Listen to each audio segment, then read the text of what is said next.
Hello, okay, back today with a tutorial for the one-legged hinge. So now we're progressing into our unilateral exercises, single arm and leg movements, because that way there's no escaping the kinetic chain. Unlike, machines and all that can dictate your movement patterns, all that kind of stuff. It can cause imbalances.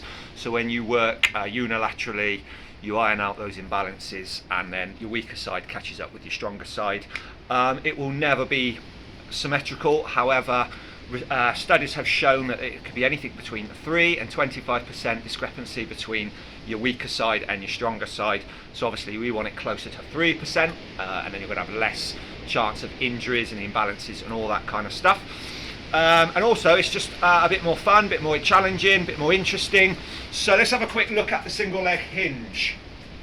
So as we know, we've got our 4 points, our alignment, and that is our standard hinge. We're not rounding, we push back from the glutes, 4 points, aligned, hamstring, standard 2-footed hinge. Now we're going to look at the one-legged hinge.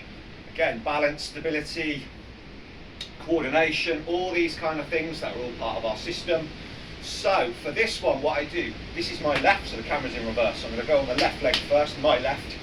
So what I will do to start with, I'm just shifting that weight over left and right, shifting my centre of mass, which is basically my core. Similar to when you do your renegade rows, you shift down the left, pick up the right, push down the right, pick up the left, and that's all I'm doing. I'm just shifting the weight over. Now when we do this, we want to put the weight on the heel. I grip with my toes.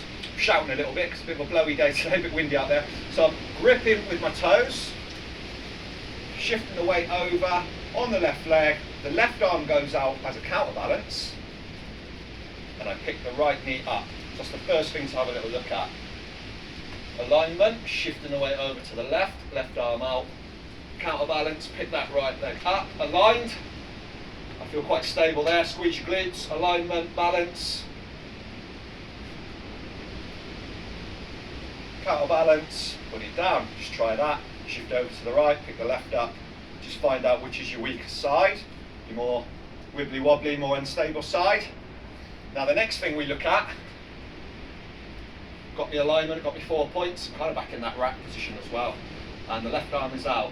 Now I'm going to use the right arm, the opposite one, and I'm hinging 4 points and keeping this left leg straight to start.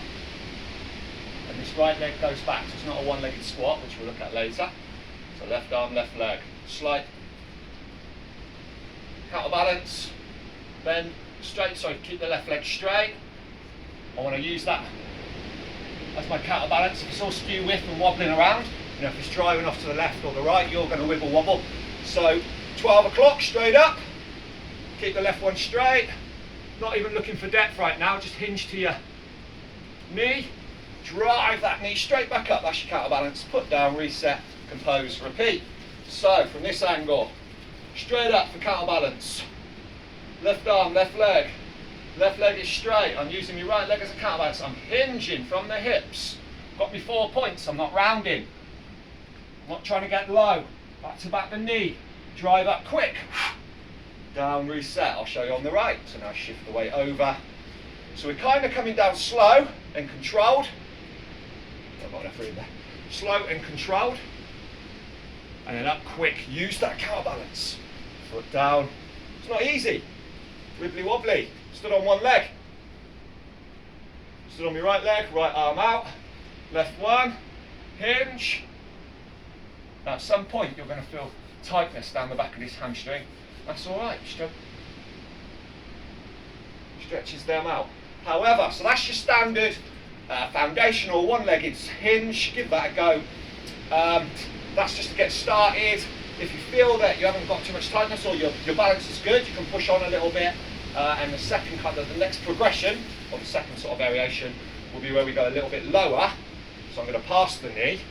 But to do this, what you'll have a tendency want to do, as you get to the knee there, to get a bit lower, you may want to round. So to avoid that, when you get that biting point in the back of the knee, you put a slight bend in this leg. Slightly. It's not a squat. Don't get confused with the squat. It's still a hinge. Squat and hinge, we know that.